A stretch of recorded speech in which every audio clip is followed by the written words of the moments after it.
સ્વાધ્યાયનો પહેલો દાખલો 5 ગુણ્યા 10⁻8 કુલમ અને -3 ગુણ્યા 10⁻8 કુલમના બે વિદ્યુત ભારો એકબીજાથી 16 સેન્ટીમીટર અંતરે રહેલા છે. બે વિદ્યુત ભારોને જોડતી રેખા પરના કયા બિંદુએ વિદ્યુત સ્થિતિમાન શૂન્ય છે? એટલે કે બે વિદ્યુત ભાર આપેલા અને બે વિદ્યુત ભાર વચ્ચેનું અંતર 16 સેન્ટીમીટર. તો તેમને જોડતી રેખા પરના કયા કયા બિંદુએ વિદ્યુત સ્થિતિમાન શૂન્ય થાય તે શોધીશું. Q1 બરાબર 5 ગુણ્યા 10⁻8 કુલમ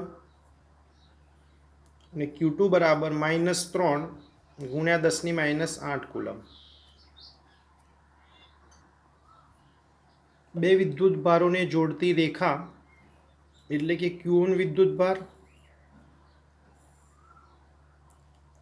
અને Q2 વિદ્યુત ભાર બંનેને જોડતી રેખા એટલે સમજી શકાય કે એક્સ અક્ષ. બંને વચ્ચેનું અંતર r બરાબર 16 સેન્ટીમીટર એટલે કે 0.16 મીટર. હવે આ રેખા પરના કયા કયા બિંદુ પર વિદ્યુત સ્થિતિમાન શૂન્ય બને તે આપણે શોધવાનું છે. ખાસ ધ્યાન રાખો, રકમમાં આપેલી કન્ડિશનોને ખાસ નોંધ કરવી. એની અંદર પણ એક મહત્ત્વની કન્ડિશન, વિદ્યુત સ્થિતિમાન શૂન્ય બને છે. એના પરથી આપણે સમજી શકીએ. ધારો કે એક બિંદુ P પસંદ કરીએ કે Q1 વિદ્યુત ભારથી x અંતરે, Q1 વિદ્યુત ભારથી x અંતરે એટલે કે P બિંદુ પર વિદ્યુત સ્થિતિમાન શૂન્ય બનતું હશે એવું ધારી લઈએ. એટલે કે P પાસે વિદ્યુત સ્થિતિમાન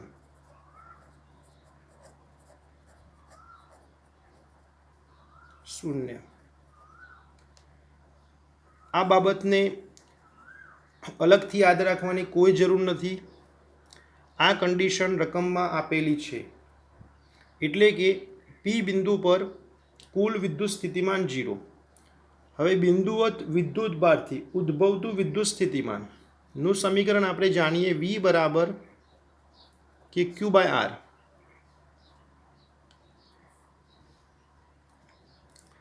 હવે Q1 વિદ્યુત ભાર એની આસપાસ અલગ અલગ બિંદુએ અલગ અલગ વિદ્યુત સ્થિતિમાન ધરાવે છે. કારણ કે આ સમીકરણ પરથી કહી શકાય અંતર બદલાય તેમ તેનું સ્થિતિમાન બદલાય. તે જ રીતે Q2 માટે પણ વિચારી શકાય તેની આસપાસ. પરંતુ માત્ર અત્યારે આપણે P બિંદુ પર વિચાર કરીશું. તો Q1 વિદ્યુત ભારથી P બિંદુ કેટલું દૂર? આપણે ધારી લીધું x અંતર. તો પછી P અને Q2 વચ્ચેનું અંતર કેટલું? Q1 Q2 વચ્ચેનું અંતર r હોય તો આ બંને વચ્ચેનું અંતર કેટલું? ઉદાહરણ તરીકે 16 સેન્ટીમીટર અને ધારો કે આ 6 સેન્ટીમીટર હોય, માત્ર સમજવા માટે, તો આ થશે 10 સેન્ટીમીટર. તો હવે સિમ્બોલમાં કંઈક આ પ્રમાણે લખી શકાય કે આરની અંદરથી x કટ કરીએ એટલે કે r - x. તો આ અંતર થયું x અને આ અંતર થયું r - x. હવે P પરનું સ્થિતિમાન ઉદાહરણ તરીકે Vp. તો Q1 વિદ્યુત ભારનું P બિંદુ પર સ્થિતિમાન કેટલું? કે Q1/x પ્લસ Q2નું P બિંદુ પરનું સ્થિતિમાન કે Q2, અંતર r - x. આ સમીકરણ પરથી આ બે સ્ટેપ લખી શકાય. હવે રકમમાં એક કન્ડિશન આપેલ છે જેના પરથી કહી શકાય 0. બંનેમાંથી કોમન થશે કે Q1 બરાબર કિંમત 5 ગુણ્યા 10⁻8/x. બીજી બાબત ધ્યાન રાખીશું, Q2 આપણને માઇનસ આપેલ હોવાથી માઇનસ 3 ગુણ્યા 10⁻8 બાય આર માઇનસ એક્સ. કે કોમન થશે, જોડે જોડે આ બંનેમાંથી 10⁻8 પણ કોમન સામે જશે એટલે 0 થાય. માટે 0 ઇઝ ઇક્વલ ટુ 5 ભાગ્યા એક્સ માઇનસ 3 ભાગ્યા આર માઇનસ એક્સ. આ બંનેમાંથી એક પદ સામે જાય એટલે કે 3 by R minus X is equal to 5 by X. હવે આ જગ્યાએ એક મહત્ત્વની બાબત રહેશે. જો આરની કિંમત તમે સેન્ટીમીટરમાં મૂકશો એટલે કે 16 સેન્ટીમીટર, તો એક્સ બરાબર જવાબ સેન્ટીમીટરમાં આવશે. અને જો એની કિંમત આપણે મીટરમાં મૂકીશું તો જવાબ આવશે મીટરમાં. આર બરાબર 0.16 minus X is equal to 5 by X. તો આનું સાદુરૂપ આપતા એક્સ સામે ગુણાશે તો 3x 0.16 ગુણ્યા 5 માઇનસ 5x, તો 5x ડાબી તરફ આવે એટલા માટે પ્લસ થાય, તો 8x is equal two 0.16 into 5 અને ફાઇનલ સાદુરૂપ આપતા x બરાબર 0.1 મીટર.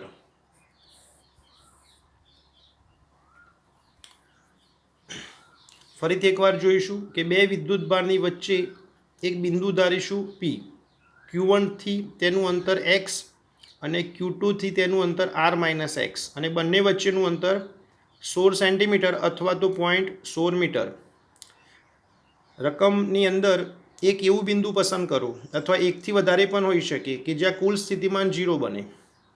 તો આપણે P બિંદુ પર બે પદ લખી શકીએ. પહેલું પદ Q1 માટે, બીજું પદ Q2 માટે. અંતરમાં ખાસ ધ્યાન રાખીશું, કિંમતો એડ કરીશું અને સાદુરૂપ આપવાથી x બરાબર જવાબ આવે 0.1 મીટર, અથવા આ જવાબ સેન્ટીમીટરમાં લખીશું તો 10 સેન્ટીમીટર. હવે આની અંદર Q2 થી પણ વિચારી શકાય. Q1 થી P બિંદુ 0.1 મીટર એટલે કે 10 સેન્ટીમીટર. Q1 થી P બિંદુ 10 સેન્ટીમીટર. તો હવે આ જ ભાગની અંદર તમે વિરુદ્ધ પ્રકારની કન્ડિશન લઈને પણ ગણી શકો. માનો કે તમે Q2 થી P બિંદુ x અંતર ધારી લીધું હોત, તો પછી આ બાજુ શું લખાય? r minus x. તો અત્યારે આપણે કેલ્ક્યુલેશન કર્યું એ પ્રમાણે 10 સેન્ટીમીટર. તો હવે આ કેટલો જવાબ બને? 6 સેન્ટીમીટર.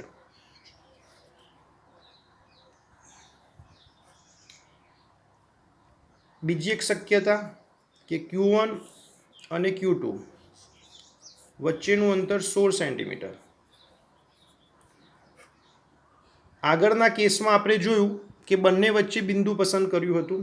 હવે Q1 થી પસંદ કરેલું બિંદુ બહારની તરફ એટલે કે x અંતરે. તો આ પ્રમાણે તમે વિચારી શકો. તો આ અંતર કેટલું બને? x માંથી 16 બાદ કરીશું એટલે કે r, તો x માઇનસ r. આગળનો વિભાગ જોયો તે જ રીતે Q1 થી પસંદ કરેલું બિંદુ P એ x અંતરે છે. તો ફરીથી એકવાર P બિંદુ પર સ્થિતિમાન Vp is equal to k Q1 by Q1 થી P બિંદુ x અંતર પ્લસ k Q2 થી P બિંદુ x માઇનસ r. રકમમાં લખેલું કુલ સ્થિતિમાન 0 એટલે કે 0, બંનેમાંથી k કોમન અથવા તો k. Q1 ની કિંમત 5 ગુણ્યા 10⁻8 x શોધીશું, માઇનસ 3 ગુણ્યા 10⁻8 અને x માઇનસ r. 10⁻8 પણ કોમન થશે એટલે કે 0 is equal two 5/x minus 3/x minus r. આ સામે જશે તો 3/x minus r is equal two 5/x. આનું સાદુરૂપ આપતા x બરાબર મીટરમાં જવાબ આવે 0.4 મીટર અને આ જ સેન્ટીમીટરમાં લખીશું તો 40 સેન્ટીમીટર. એટલે કે આ એક્ઝામ્પલમાં બે કન્ડિશન બને.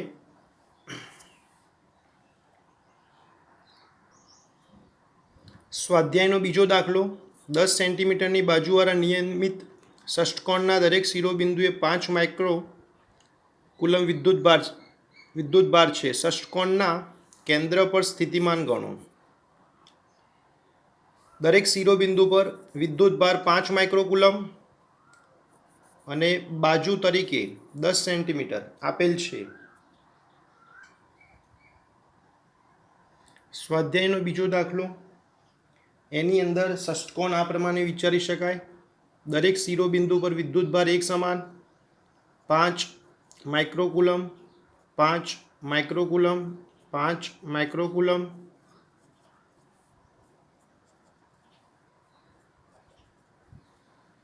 દરેક બાજુઓ એક સમાન હોવાથી ષષ્ઠકોણની અંદર આ ત્રિકોણ સમબાજુ ત્રિકોણ બને છે.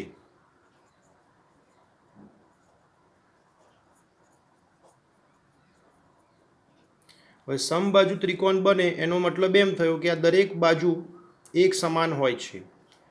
આ બાજુ આપણને આપેલી છે 10 સેન્ટીમીટર એટલે કે 0.1 મીટર.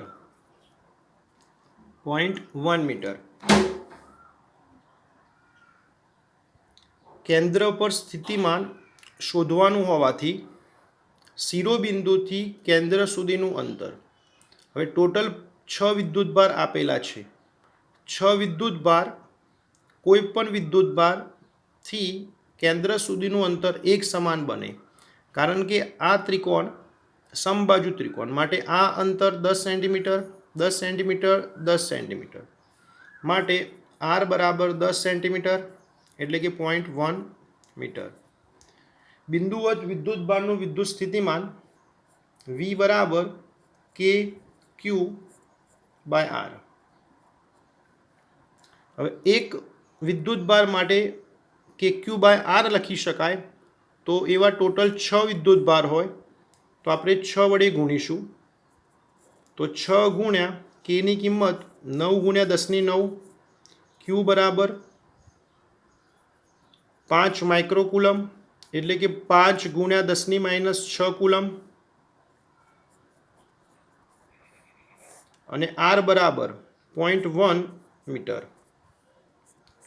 તો આનું સાદુરૂપ આપતા 2.7 ગુણ્યા 10⁶ વોલ્ટ.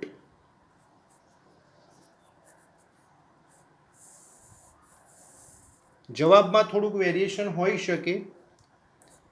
ઘાત 10⁶ જ હોવી જોઈએ.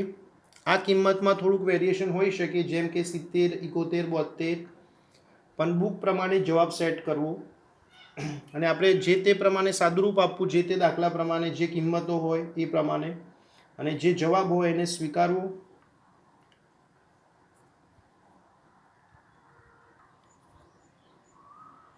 સ્વાધ્યાયનો ત્રીજો દાખલો. બે વિદ્યુતભારો 2 માઇક્રોકુલમ અને -2 માઇક્રોકુલમ એકબીજાથી 6 સેન્ટીમીટર દૂર આવેલા બિંદુઓ A અને B પર મૂકેલા છે. તો તંત્રના કોઈ સમસ્થિતિમાન પૃષ્ઠની ઓળખ કરો. B.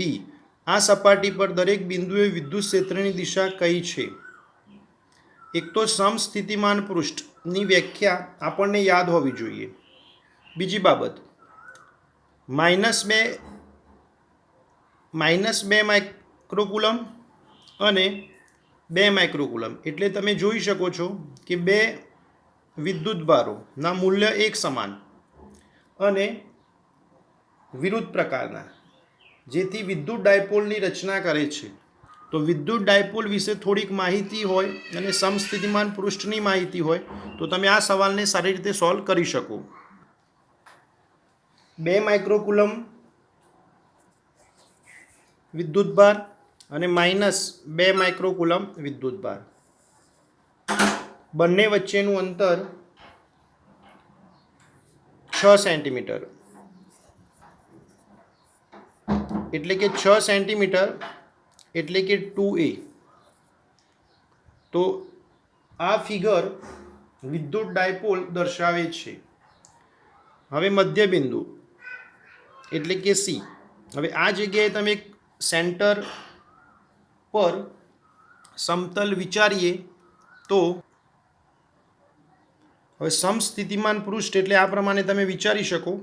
સમસ્થિતિમાન પૃષ્ઠ એક્ઝેક્ટ બે વિદ્યુતભારની વચ્ચે આપણે કલ્પના કરીશું તો 2 માઇક્રોકુલમ વિદ્યુતભારથી સમતલ કે -2 માઇક્રોકુલમ વિદ્યુતભારથી સમતલ એક સમાન અંતરે છે. એટલે કે આ સ્થાન પર એક પૃષ્ઠની કલ્પના કરીશું. હવે પૃષ્ઠ પર જો સ્થિતિમાન આપણે ગણીશું તો V બરાબર K Q1/R plus K Q2/R. આ અંતર બંને બાજુ એક સમાન છે તો K 2 microcoulomb by R minus K 2 microcoulomb by R તો ઇઝ ઇક્વલ ટુ 0. તો ટૂંકમાં વિદ્યુતભારથી સમતલનું અંતર R હોવાથી અને R અંતર માટે બંને બાજુ તો કુલ સ્થિતિમાન 0 બને છે. એટલે કહી શકાય કે આખા પૃષ્ઠ પર ચાહે તમે આ અંતર વિચારો કે આ અંતર નીચેથી પણ વિચારી શકો, કોઈ બી જોડ આને R અંતર માની લો, આને R અંતર માની લો, તો કોઈ પણ સ્થિતિમાં પૃષ્ઠ પરના દરેક બિંદુએ વિદ્યુત સ્થિતિમાન 0 બને છે. તો સમસ્થિતિમાન પૃષ્ઠની આપણી વ્યાખ્યા બની ગયા કે જે પૃષ્ઠ પરના દરેક બિંદુ પર વિદ્યુત સ્થિતિમાન એક સમાન હોય તો તેને સમસ્થિતિમાન પૃષ્ઠ કહે છે. એટલે કે દરેક બિંદુ પર સ્થિતિમાન એક સમાન જ બન્યું 0 0 0 અને 0 માટે કહી શકાય સમસ્થિતિમાન પૃષ્ઠ. બી વિભાગ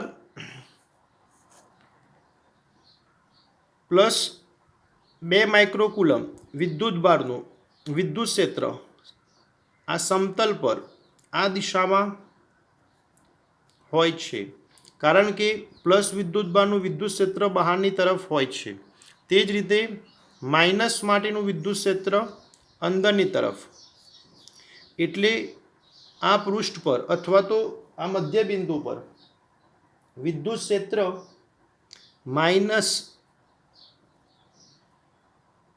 -2 માઇક્રોકુલમ માટે અંદરની તરફ અને પ્લસ માટે બહારની તરફ.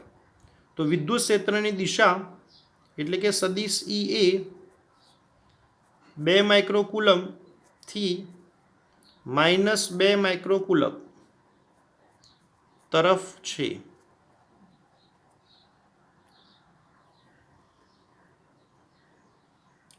બાર સેન્ટીમીટર ત્રિજ્યાના એક ગોળાકાર સુવાહકની સપાટી પર 1.5 × 10⁻⁷ કુલમ વિદ્યુતભાર નિયમિત રીતે વિતરિત થયેલો છે. નંબર 1 ગોળાની અંદર વિદ્યુત ક્ષેત્ર, ગોળાની તરત બહાર એટલે કે સપાટી પર અને ગોળાના કેન્દ્રથી 18 સેન્ટીમીટર અંતરે આવેલા બિંદુએ વિદ્યુત ક્ષેત્ર કેટલું હશે. 3 અલગ અલગ બિંદુ પર વિદ્યુત ક્ષેત્રની ગણતરી કરીશું. 12 સેન્ટીમીટર ત્રિજ્યા એટલે કે R બરાબર 12 સેન્ટીમીટર એટલે કે 0.12 મીટર. હવે ગોળો વિચારીશું. ગોળાની સપાટી પર વિદ્યુતભાર નિયમિત રીતે વિતરણ થયેલું છે. જો આનું વિદ્યુત ક્ષેત્ર વિચારવામાં આવે તો બહારની તરફ તમે વિચારી શકો.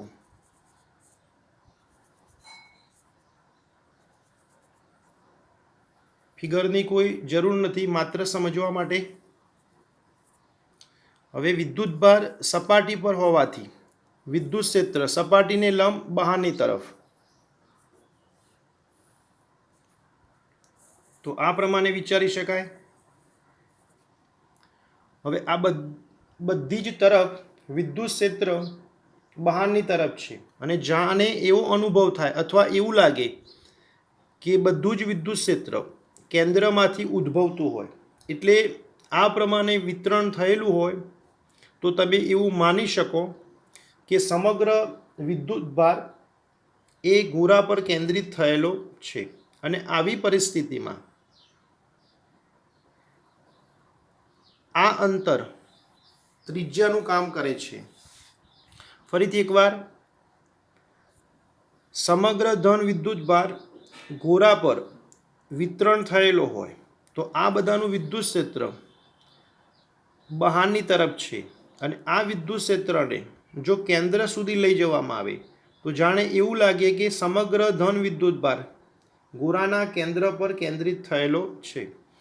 એટલે બે બાબતની વાત કરીશું. માત્ર ગોળાથી વિદ્યુત ક્ષેત્ર વિચારીએ કે પછી કેન્દ્રથી વિચારીએ, બંનેનું વિદ્યુત ક્ષેત્રનું વિતરણ એક જેવું હોય છે. નંબર 1, ગોળાની અંદર. તો થિયરી પરથી ભણી ગયા કે સુવાહકની અંદર વિદ્યુત ક્ષેત્ર 0 હોય છે.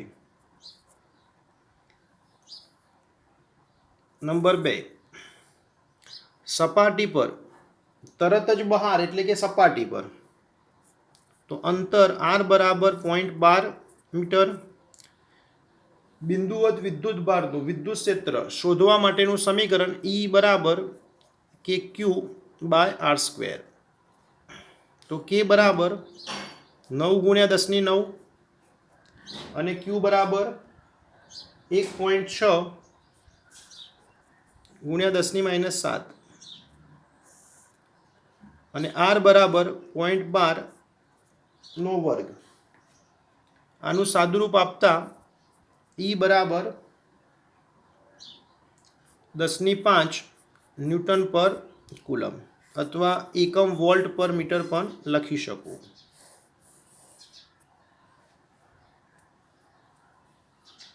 ત્યારબાદ ગોળાના કેન્દ્રથી 18 સેન્ટીમીટર, ઉદાહરણ તરીકે આ બિંદુ, આ ડિસ્ટન્સને આપણે 18 સેન્ટીમીટર માનીશું અને આ ડિસ્ટન્સ 12 સેન્ટીમીટર. તો કહી શકાય કે 12 સેન્ટીમીટર સુધી ત્રિજ્યા હોય અને આપણને ગણતરી કરવાની કીધી 18 સેન્ટીમીટર, એટલે કે પી બિંદુ હવે બહારની તરફ કહી શકાય. એટલે કે સ્મોલ આર વધારે અને કેપિટલ આર ઓછો. 18 સેન્ટીમીટરને આપણે સ્મોલ આર ગણીશું. સમીકરણ તમે જાણો જ છો કે E બરાબર kq/r². ખાસ ધ્યાન રાખીશું, તરત જ બહાર એટલે કે સપાટી પર, અને આ તો 18 સેન્ટીમીટર માટે ગણતરી કરવાની હોવાથી એટલે કે 0.18 મીટર.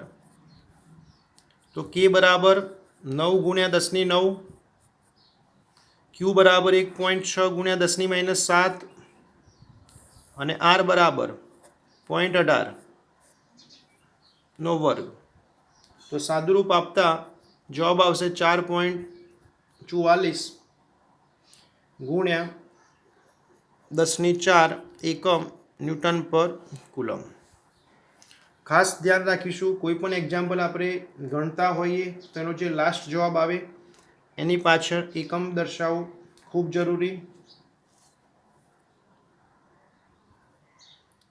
પ્લેટો વચ્ચે હવા હોય તેવા સમાંતર પ્લેટ કેપેસિટરનું કેપેસિટન્સ 8 પિકાફેરાડે છે. જો પ્લેટો વચ્ચેનું અંતર અડધું, આ મહત્ત્વની કન્ડિશન, કરવામાં આવે અને તેમની વચ્ચેના અવકાશને ડાઇલેક્ટ્રિક અચળાંક 6 ધરાવતા દ્રવ્ય વડે ભરી દેવામાં આવે તો કેપેસિટન્સ કેટલું? આની અંદર જ્યારે બે પ્લેટ વચ્ચે હવા હોય ત્યારે કેપેસિટન્સ કેટલું તે આપેલું છે. બીજા કેસમાં પ્લેટ વચ્ચેનું અંતર અડધું કરીશું, વચ્ચે ડાયલેક્ટ્રિક ભરીશું, k બરાબર 6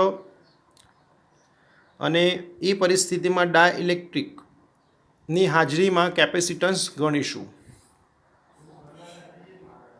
સમાંતર પ્લેટ કેપેસિટન્સ, બે પ્લેટ વચ્ચે હવા હોય, હવાની જગ્યાએ શૂન્યાવકાશ પણ તમે વિચારી શકો. તો કેપેસિટન્સનું સૂત્ર આપણે જાણીએ, C0 બરાબર ε0 A બાય ડી. હવે આ શરૂઆતની પરિસ્થિતિમાં તમને કેપેસિટન્સ આપેલું 8 પિકાફેરાડે, એટલે કે જ્યારે હવા હોય ત્યારે કેપેસિટન્સ આપેલું તમને 8 પિકાફેરાડે, એટલે કે 8 ગુણ્યા 10⁻12 ફેરાડે. સમીકરણ નંબર 1. બીજા કેસની અંદર બે પ્લેટ વચ્ચેનું અંતર અડધું કરવામાં આવે અને ડાયઇલેક્ટ્રિક જે દ્રવ્ય માટે 6 હોય તેને ભરી દેવામાં આવે.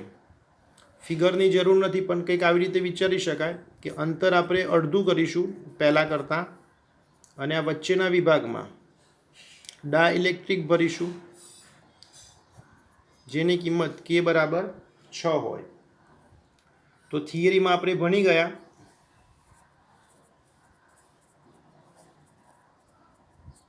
ડાયઇલેક્ટ્રિકની હાજરીમાં કેપેસિટન્સમાં વધારો થાય છે, એટલે કે C બરાબર K C0.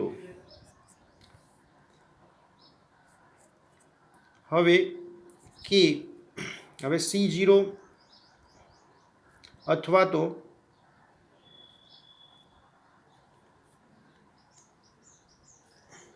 ચલો આપણે એક બીજી રીતે સમજીશું, થોડીક સરળ રીત. આ પ્રમાણે પણ લખી શકાય, પણ સિમ્બોલ તરીકે આપણે C' લઈશું, કારણ કે C બરાબર લખી શકાય ε0 A બાય અંતર અડધું લઈશું, એટલે કે D/2.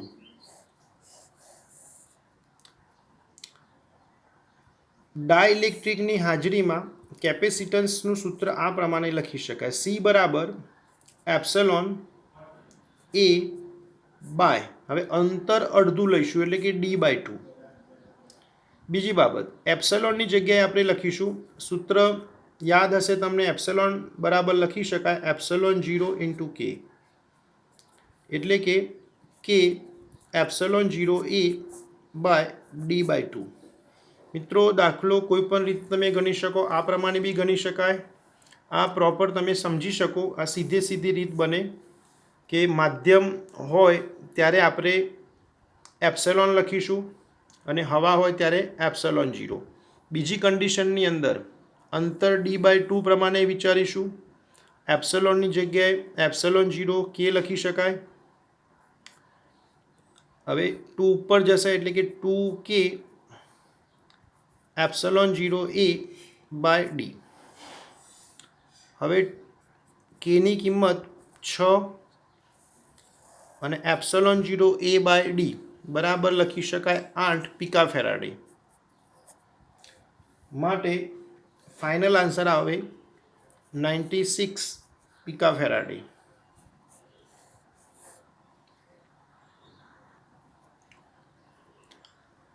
હવા હોય ત્યારે સમીકરણ આ પ્રમાણે જ લખીશું, ε0, અને ડાયઇલેક્ટ્રિક હોય ત્યારે એપ્સલોન લખી શકાય, પણ થોડીક વધારાની બાબત એ હતી કે બે પ્લેટ વચ્ચેનું અંતર અડધું કરવાનું હોવાથી છેદમાં અંતર D/2 લખીશું.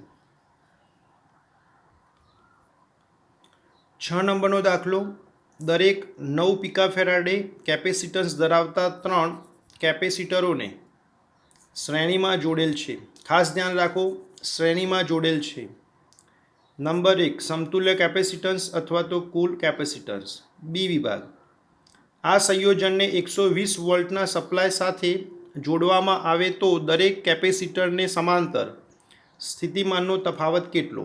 એટલે કે 3ને જ્યારે શ્રેણીમાં જોઈન્ટ કરીશું ત્યારે દરેકનો વ્યક્તિગત વિદ્યુત સ્થિતિમાનનો તફાવત કેટલો તે શોધીશું. સ્વાધ્યાયનો 6 નંબરનો દાખલો, એક્ઝામ્પલ ખૂબ સરળ છે. દરેકનું કેપેસિટન્સ એટલે કે C1, C2, C3 is equal two C એક સમાન હોવાથી 9 પિકાફેરાડેને તમે આવી રીતે પણ લખી શકો, 9 ગુણ્યા 10⁻12 ફેરેડે. દરેકનું કેપેસિટન્સ એક સમાન આપેલ છે. નંબર 1, 3 એ 3 ને શ્રેણીમાં જોડતા સમતુલ્ય કેપેસિટન્સ કેટલું? શ્રેણી જોડાણ માટે સમતુલ્ય કેપેસિટન્સનું સૂત્ર 1/CS is equal two 1/C1 plus 1/C2 plus 1/C3. તો C1 એટલે પણ 9, C2 એટલે પણ 9, C3 એટલે પણ 9, એટલે કે 3/9 એટલે કે 1/3 માટે CS ઇઝ ઇક્વલ ટુ 3 પિકાફેરાડે. ત્યારબાદ બી વિભાગની અંદર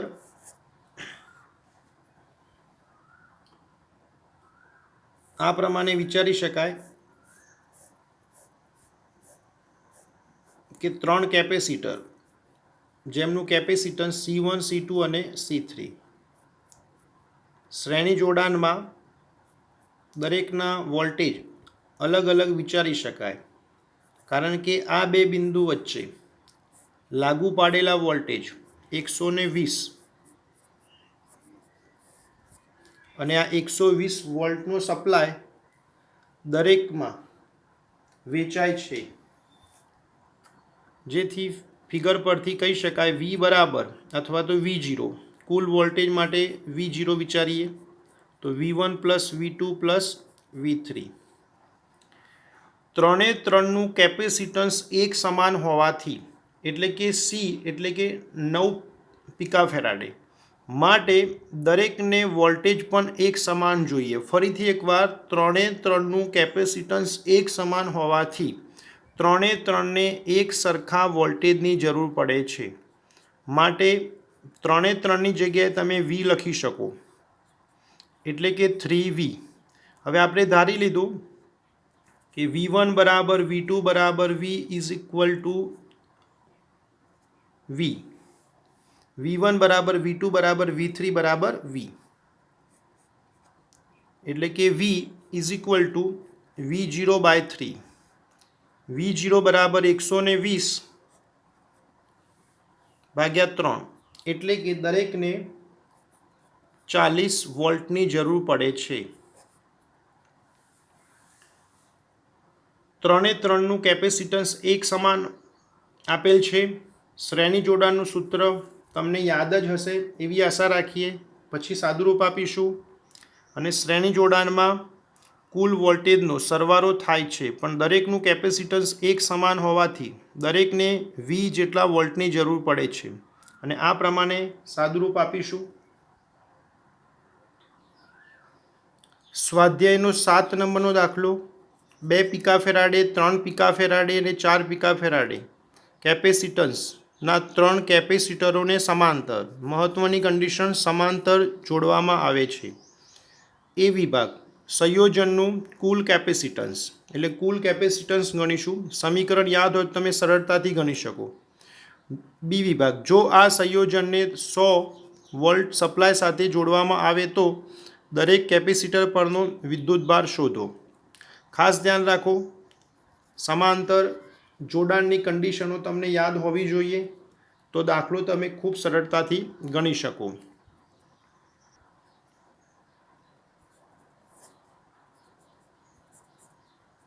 સ્વાધ્યાયનો 7 નંબરનો દાખલો.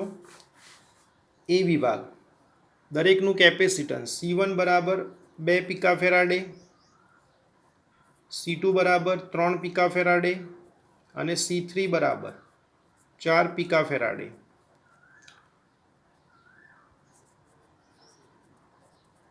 ત્રણે 3 કેપેસિટરને સમાંતરમાં જોડેલા હોવાથી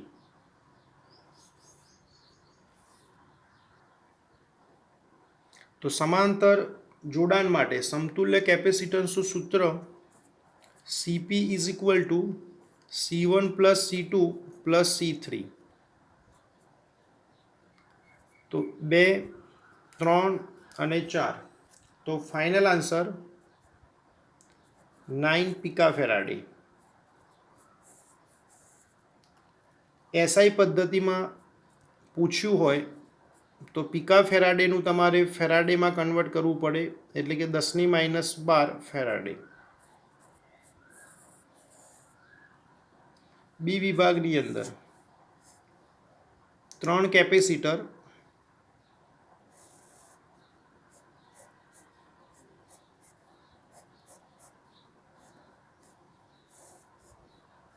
એકબીજા સાથે સમાંતરમાં જોડેલા છે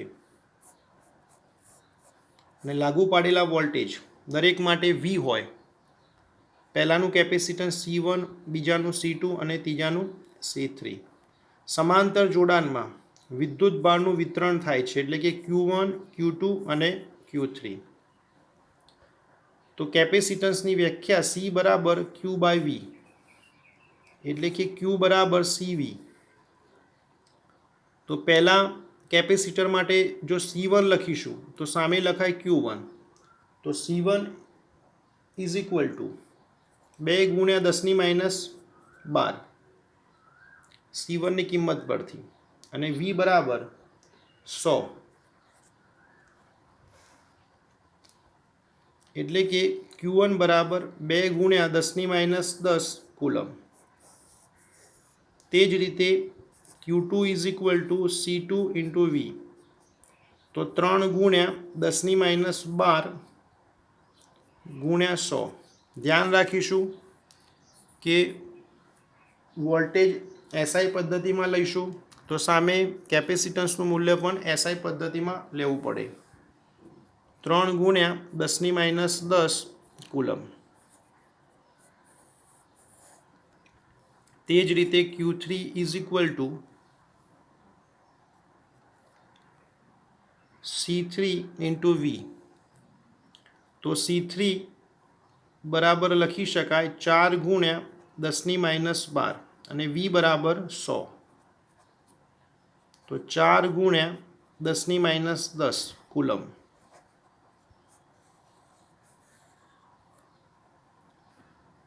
જે માગેલ જવાબ છે. Q1, Q2 અને Q3 એ દરેકનો વ્યક્તિગત વિદ્યુત ભાર છે. જો પરીક્ષામાં થોડુંક વધારે પૂછાય આ દાખલાની અંદર અને એવું પૂછાય કે કુલ વિદ્યુત ભાર પણ ગણો, તો Q1, Q2 અને Q3 ત્રણે ત્રણનો સરવાળો કરીને ગણી શકાય. સ્વાધ્યાયનો 8 નંબરનો દાખલો. 2 પ્લેટો વચ્ચે હવા હોય તેવા સમાંતર પ્લેટ કેપેસિટરમાં દરેક પ્લેટનું ક્ષેત્રફળ 6 ગુણ્યા 10⁻³ મીટર સ્ક્વેર અને 2 પ્લેટો વચ્ચેનું અંતર 3 મિલીમીટર. તો કેપેસિટરનું કેપેસિટન્સ ગણો. એક તો આપણે કેપેસિટન્સ ગણીશું. સીધો દાખલો, ઇક્વેશન યાદ હોય તમે ગણી શકો. જો આ કેપેસિટન્સને 100 વોલ્ટ સપ્લાય સાથે જોડવામાં આવે તો તેની દરેક પ્લેટ પરનો વિદ્યુતભાર કેટલો?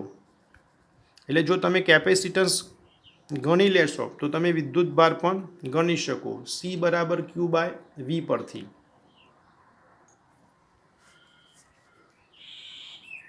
સ્વાધ્યાયનો 8 નંબરનો એક્ઝામ્પલ. 2 પ્લેટ વચ્ચેનું અંતર એટલે કે D બરાબર 3 મિલીમીટર.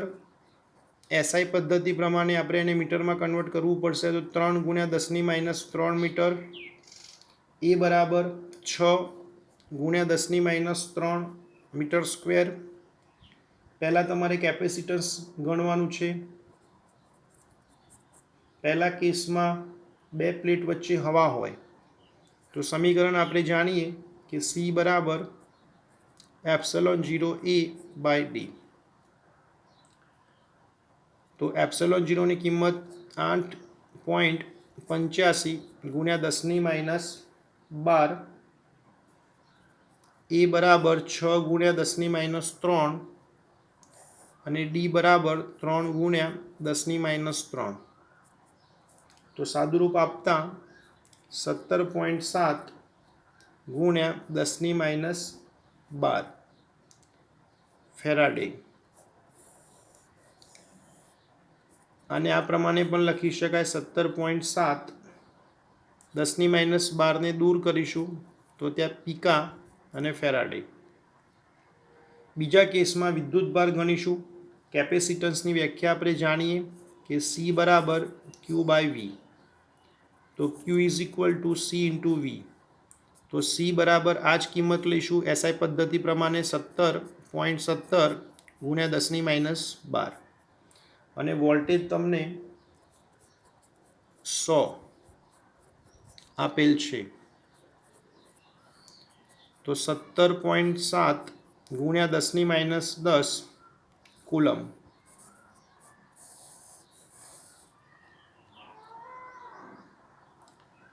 મિત્રો સીધે સીધો એક્ઝામ્પલ છે.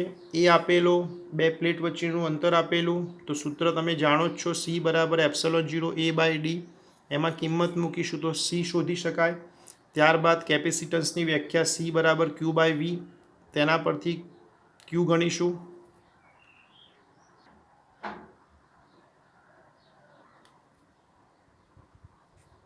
સ્વાધ્યાયનો 9 નંબરનો દાખલો. ગણતરી માટે આપણે 8 નંબરના દાખલાનો ઉપયોગ કરીશું.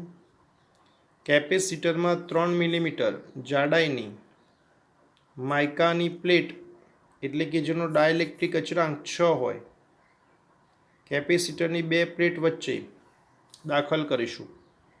વોલ્ટેજ સપ્લાય જોડેલો રહે ત્યારે વોલ્ટેજ સપ્લાય જોડાણ દૂર કર્યા બાદ તો દરેક કિસ્સાની ચર્ચા કરો. એટલે કે તમારે કેપેસિટન્સ ગણવાનું, કેપેસિટર પરનો વિદ્યુતભાર અને વોલ્ટેજની પણ ચર્ચા કરીશું.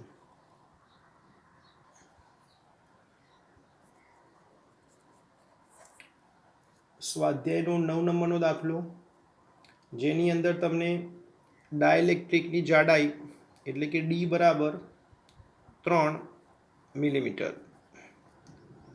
8 નંબરના દાખલામાં પણ આ કિંમત 3 મિલીમીટર હોવાથી ડીમાં કોઈ ફરક પડતો નથી, ચાહે બે પ્લેટ વચ્ચેનું અંતર વિચારો કે ચાહે ડાયલેક્ટ્રિકની જાડાઈ.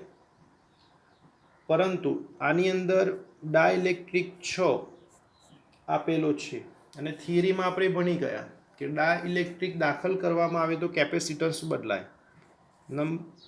એ વિભાગ જેમાં સપ્લાય હોય. હવે સપ્લાય કેટલો? V બરાબર 100 વોલ્ટ.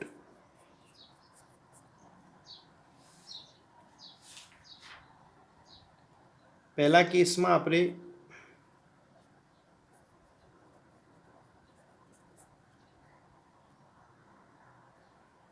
સપ્લાય હોય ત્યારે કેપેસિટન્સ કેટલું? તો ડાયલેક્ટ્રિકની હાજરીમાં C બરાબર K × C0. એટલે આગળના દાખલામાં આપણે જે કેપેસિટન્સ ગણ્યું, સિમ્બોલ તરીકે આપણે C0 લઈશું કે જ્યારે હવા હોય ત્યારે એનું કેપેસિટન્સ કેટલું. તો 8 નંબરના દાખલાના જવાબ પરથી 17.7 ગુણ્યા 10⁻12 ફેરેડે, K બરાબર 6 અને 17.7 ગુણ્યા 10⁻12, તો C બરાબર 108 ગુણ્યા 10⁻12 ફેરેડે અથવા તો 108 પિકા ફેરાડે. ફરીથી એકવાર મિત્રો, 9 નંબરના દાખલાની અંદર બે બાબતોની ચર્ચા કરીશું કે આ દાખલાની અંદર ડાયલેક્ટ્રિકની હાજરીમાં આપણે ચર્ચા કરીશું. જ્યારે 8 નંબરના દાખલાની અંદર માત્ર હવા હતી ત્યારે આપણે અલગ અલગ રાશિની ગણતરી કરી, અને 9ની અંદર એક તો ડાયલેક્ટ્રિકની હાજરી તો ખરી જ, અને જોડે જોડે પાછા બે વિભાગ. એ વિભાગમાં સપ્લાય હોય. હવે જ્યાં સુધી સપ્લાય હોય ત્યાં સુધી બે પ્લેટ વચ્ચેનો પીડી એટલે કે પોટેન્શિયલ ડિફરન્સ અચળ રહે છે. એટલે કે C બરાબર 108 પિકા ફેરાડે, V બરાબર 100 વોલ્ટ. હજુ તમે વિદ્યુતભાર ગણી શકો, Q બરાબર CV. એટલે કે C બરાબર આ જ કિંમત લઈશું, 108 ગુણ્યા 10⁻12 અને V બરાબર 100 એટલે કે 108 ગુણ્યા 10⁻10 કુલમ. તો 9 નંબરના દાખલાની અંદર 3 રાશિ વોલ્ટેજ, કેપેસિટન્સ અને વિદ્યુતભાર આ પ્રમાણે વિચારી શકાય. એમાં ખાસ ધ્યાન રાખો કે સપ્લાય હોય ત્યારે. હવે બી વિભાગની અંદર આ જ પ્રમાણે 3 રાશિ ગણીશું, પણ સપ્લાય દૂર થાય ત્યારે, એટલે કે બેટરી દૂર કરીશું. જો બેટરી દૂર કરવામાં આવે તો વોલ્ટેજમાં ઘટાડો થાય, વી ઘટે. ઉદાહરણ તરીકે આપણે સિમ્બોલ તરીકે વી ડેશ લઈશું, કારણ કે આગળ વી સિમ્બોલ લીધો હોવાથી. હવે સપ્લાય દૂર કરવામાં આવે તો થોડીક ચર્ચા કરીશું કે એક તો બે પ્લેટ વચ્ચેનો વિદ્યુત ભાર જે કંઈ પ્રસ્થાપિત થઈ ગયો હોય એમાં કોઈ ફરક પડતો નથી. એટલે આ વિભાગની અંદર ક્યુ અચર એટલે ક્યુની કિંમત જે પહેલાં હતી એટલી જ રહેશે, એટલે કે ક્યુ બરાબર 108 ગુણ્યા 10⁻10 કુલમ. બીજી એક બાબત, કેપેસિટન્સ. હવે વોલ્ટેજને દૂર કરવાથી કેપેસિટરનું કેપેસિટન્સ બદલાતું નથી, કારણ કે એની ગણતરી કરવા માટે આ સૂત્રનો ઉપયોગ થાય. અને આ સૂત્રમાં તમે જોઈ શકો છો કે કે પણ એના એ રહેશે અને C0 પણ એના એ રહેશે, એટલે કેપેસિટન્સ પણ બદલાતું નથી, એટલે કે સી પણ અચર. હવે સી અચર હોય તો આગળના ભાગમાં જે ગણતરી કરી એ જ જવાબ આવશે. તો સી બરાબર 108 પીકા ફેરાડે. પણ સપ્લાય દૂર કરવામાં આવે તો વોલ્ટેજમાં ઘટાડો થાય, તો કે બરાબર C/C0. હવે આ સમીકરણનો ઉપયોગ કરીશું તો સી ચલે છે 1/V, એટલે કેપેસિટન્સ અને વોલ્ટેજ એકબીજાના વ્યસ્ત પ્રમાણમાં. તો આ સમીકરણને આવી રીતે પણ લખી શકો, V0/V,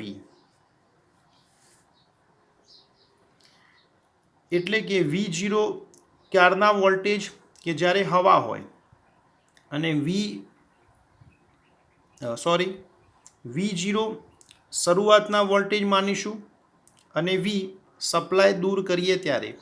તો આપણા દાખલા પ્રમાણે સિમ્બોલ જરાક ચેન્જ કરીશું કે V અને પછી V ડેશ. ફરીથી એકવાર, કે બરાબર C/C0 is equal two V/V dash. V એટલે શું? શરૂઆતના વોલ્ટેજ. અને V ડેશ એટલે કયા? ધારો કે સપ્લાય દૂર કરવામાં આવે ત્યારના વોલ્ટેજ, ધારો કે V ડેશ. સિમ્બોલ તમે અલગ અલગ લઈ શકો. તો V dash is equal two V/K. તો V બરાબર 100 અને K બરાબર 6.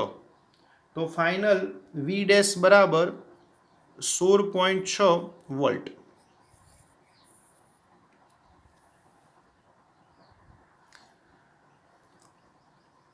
જ્યાં સુધી બેટરી જોડેલી હોય ત્યાં સુધી વોલ્ટેજ બદલાતા નથી. નંબર 1, ડાઇલેક્ટ્રિકની હાજરીમાં કેપેસિટન્સ ગણવા માટે આ સમીકરણનો તમે ઉપયોગ કરી શકો, સી બરાબર K × C0, અથવા આ સમીકરણનો પણ ઉપયોગ કરી શકો, સી બરાબર એપ્સેલોન A/D. પછી એપ્સેલોનની કિંમત મૂકીશું એટલે આ સ્વરૂપ આવી જશે. કુલ વિદ્યુતભાર ગણવા માટે આ જ સમીકરણ, Q બરાબર CV.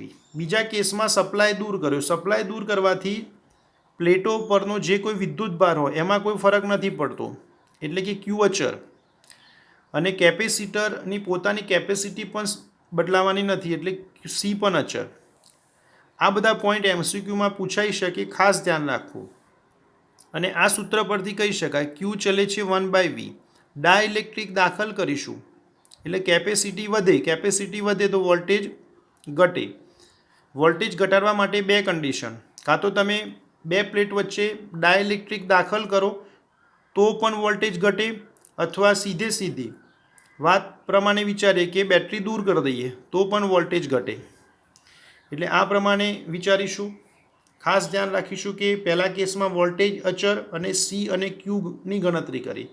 બી વિભાગની અંદર ક્યુ અને સી અચર અને માત્ર વોલ્ટેજની ગણતરી કરી. સિમ્બોલ તમે પોતાની રીતે લઈ શકો. કોન્સેપ્ટ બદલાવો ના જોઈએ.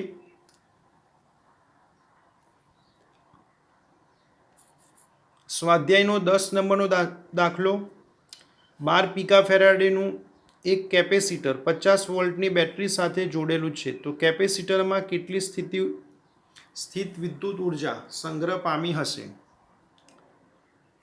સંગ્રહ પામતી વિદ્યુત સ્થિતિ ઉર્જાની ગણતરી કરવા માટે અલગ અલગ સમીકરણ. જો કે આ દાખલામાં અત્યારે V બરાબર 50 વોલ્ટ અને કેપેસિટન્સ આપેલું તમને 12 પિકા Faraday.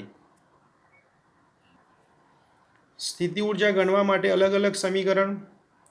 CV²/2 is equal two Q²/2C is equal two Q into V/2.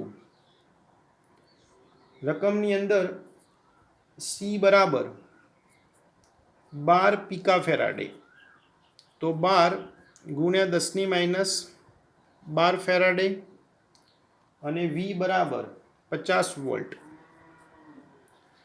હવે આ ત્રણ સમીકરણમાંથી કોઈ પણ સમીકરણનો તમે ઉપયોગ કરી શકો, પણ જેમાં સરળતા રહે તે સમીકરણનો ઉપયોગ કરવો જોઈએ. તો આપણી પાસે C અને V અવેલેબલ, તો પછી આ સમીકરણનો ઉપયોગ કરીશું. એટલે કે U બરાબર CV²/2, તો C બરાબર 12 ગુણ્યા 10⁻12 અને V બરાબર 50 નો વર્ગ. તો સાદુરૂપ આપતા 15 ગુણ્યા 10⁻9 જૂલ. મિત્રો, આવા એકદમ નાના દાખલા હોય તો ખાસ ધ્યાન રાખો, MCQની પરીક્ષામાં પૂછાઈ શકે. ચાહે MCQ હોય કે ચાહે એક્ઝામ્પલ હોય કે ચાહે થિયરી હોય, એ બુકની અંદરથી જ પૂછાય છે. એટલે MCQ માટે આ પ્રમાણે નાના એક્ઝામ્પલ પસંદ કરવામાં આવે છે. એટલે ખાસ આ ટાઈપના દાખલાની ગણતરી સારી રીતે કરવી, જેથી તમને થિયરીમાં પણ કામ લાગે. પરીક્ષામાં બની શકે કે આવો નાનો દાખલો 2 માર્ક્સમાં પણ પૂછાય અથવા તો MCQમાં પણ પૂછાય. સ્વાધ્યાયનો 11 નંબરનો દાખલો. 600 પિકા ફેરાડેનું એક કેપેસિટર 200 વોલ્ટના સપ્લાય વડે વિદ્યુત ભારિત કરવામાં આવે છે. પછી તેનું સપ્લાય સાથેનું જોડાણ દૂર કરવામાં આવે છે અને બીજા વિદ્યુત ભારિત ન હોય તેવા 600 પિકા ફેરાડેના કેપેસિટર સાથે જોડવામાં આવે છે. તો આ પ્રક્રિયામાં કેટલી ઉર્જા મુક્ત થાય છે અથવા ગુમાવાઈ હશે? તમારે 2 કેપેસિટર લેવાના છે, બંનેનું કેપેસિટન્સ એક સમાન. શરૂઆતના કેસમાં એક કેપેસિટરને બેટરી સાથે જોઈન્ટ કરીશું અને વિદ્યુત ભારિત કરીશું અને તેની ઉર્જાની ગણતરી કરીશું. ત્યારબાદ એ બેટરીને દૂર કરીશું અને તેની સાથે એટલે કેપેસિટર સાથે એક બીજું કેપેસિટર જોઈન્ટ કરીશું. તો આ પ્રક્રિયા દરમિયાન કેટલી ઉર્જા મુક્ત થાય? તો આ દાખલાની અંદર આપણે શું કરીશું કે પ્રથમ કન્ડિશનમાં ઉર્જા કેટલી અને પછી જ્યારે બીજું કેપેસિટર જોઈન્ટ કરીએ ત્યારે ઉર્જા કેટલી, અને બે ઉર્જાનો તફાવત લઈશું તો ગુમાવાયેલી ઉર્જાની ગણતરી કરી શકાય.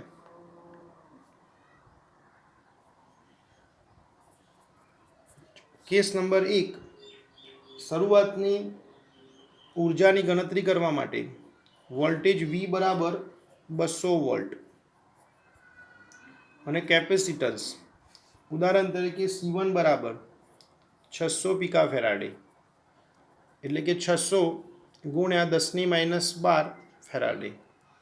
તો પ્રારંભિક ઉર્જા U1 is equal two CV²/2. સમીકરણ આપણે જાણીએ. C1 બરાબર 600 ગુણ્યા 10⁻12, V બરાબર 200 તેનો વર્ગ અને છેદમાં 2. સાદુરૂપ આપવાથી જવાબ આવશે 12 ગુણ્યા 10⁻6 જૂલ. સમીકરણ નંબર 1, એટલે કે શરૂઆતમાં કેપેસિટર પરની ઉર્જા 12 ગુણ્યા 10⁻6 જૂલ છે. કેસ નંબર 2 ની અંદર દાખલો અલગ અલગ રીતે તમે ગણી શકો. હવે બીજા કેસની અંદર કેપેસિટર સાથે જે કોઈ બેટરી જોઈન્ટ કરી હતી એને દૂર કરીશું. હવે પ્રથમ કેપેસિટરનું કેપેસિટન્સ 600 પિકા ફેરાડે અને જે બીજું કેપેસિટર જોઈન્ટ કરીશું એનું કેપેસિટન્સ 600 પિકા ફેરાડે. બીજા કેપેસિટર પર વિદ્યુતભાર હતો નહીં. જ્યારે પ્રથમ કેપેસિટરને આપણે વિદ્યુતભારિત કરી દીધું. હવે બંનેનું કેપેસિટન્સ એક સરખું હોવાથી બંને પરનો વિદ્યુતભાર એક સરખો વિચારી શકાય. એટલે કે જો શરૂઆતમાં પહેલા કેપેસિટર પર ક્યુ જેટલો વિદ્યુતભાર હોય તો એ કેપેસિટર સાથે જ્યારે બીજું એક કેપેસિટર જોડવામાં આવે તો વિદ્યુતભાર એક સરખા ભાગમાં વેચાય છે. એટલે કે પહેલા કેપેસિટર પરથી 50% વિદ્યુતભાર બીજા કેપેસિટર પર જાય ત્યારે કેટલી ઉર્જા મુક્ત થઈ હશે તેની ગણતરી કરીશું. તો કેસ નંબર 1 ની અંદર કુલ વિદ્યુતભાર કેટલો ગણતરી કરવા માટે સૂત્ર Q બરાબર CV નો ઉપયોગ કરી શકાય. તો C બરાબર 600 ગુણ્યા 10⁻12 અને V બરાબર 200. તો Q ઇઝ ઇક્વલ ટુ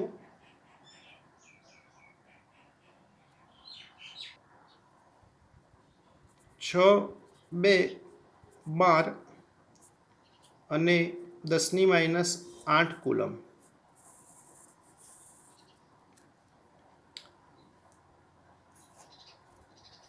જ્યારે પહેલા કેપેસિટર સાથે બીજું કેપેસિટર જોડવામાં આવે ત્યારે ઉર્જા, ધારો કે આના પરની ઉર્જા U ડેશ અને આના પર પણ U ડેશ ધારી લઈએ, કારણ કે બંનેનું કેપેસિટન્સ પણ સરખું, બંને પરનો વિદ્યુતભાર પણ સરખો.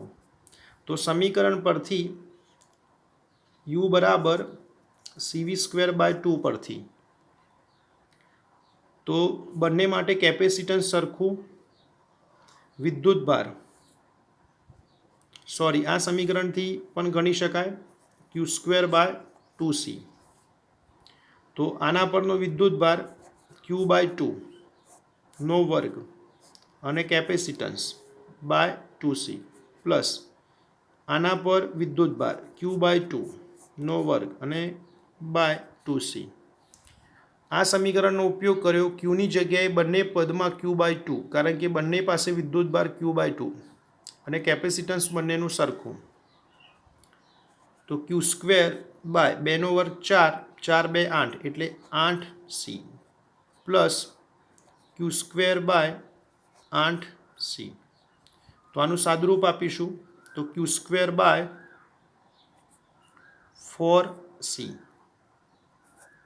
હવે Q2 બરાબર 12 × 10⁻8 નો વર્ગ અને C બરાબર બંનેની કિંમત એક સરખી હોવાથી 600 × 10⁻12 અને સાદુરૂપ આપવામાં આવે તો જવાબ આવશે 6 × 10⁻6 જૂલ.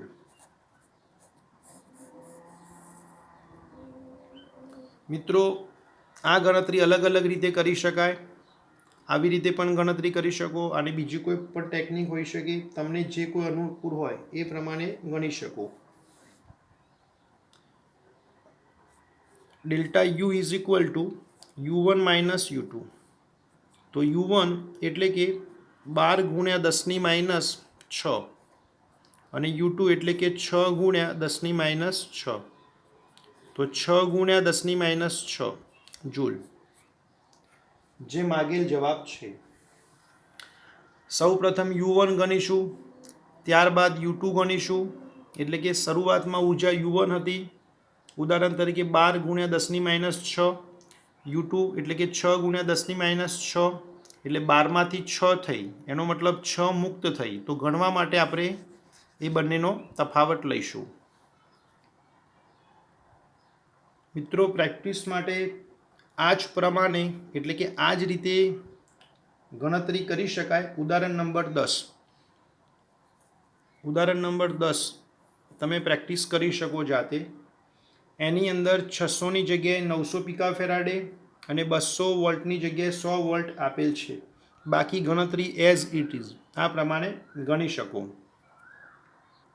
અને આજના લેક્ચરમાં સ્વાધ્યાયનો જે પહેલો દાખલો આપણે ગણ્યો તેવો જ ઉદાહરણ નંબર 2 ગણી શકાય. ઉદાહરણ નંબર 2ની ગણતરી અને સ્વાધ્યાયના દાખલા નંબર 1ની ગણતરી એક જેવી છે, એક જેવી પદ્ધતિથી ગણીશું, માત્ર કિંમતો અલગ અલગ આપેલી છે. આજે જે કોઈ દાખલાની આપણે પ્રેક્ટિસ કરી એ બધા દાખલા તમે ત્યારે જ ગણી શકો કે જે તે થિયરીની સમજ હોવી જોઈએ, જે તે ઇક્વેશન પ્રોપર આપણને યાદ હોવા જોઈએ. અને ખાસ મહત્ત્વની બાબત એ રહેશે કે એક્ઝામ્પલ સારી રીતે ત્યારે જ ગણી શકો કે તમારે રકમને વારંવાર વાંચવી જોઈએ અને સમજવી જોઈએ. એની અંદર આપેલી જે કોઈ કિંમતો હોય મહત્ત્વની એને અલગ તારવીશું અને એના પરથી દાખલો ગણવો ઘણો સરળ બને. આશા રાખું છું કે તમને સમજાયું હશે.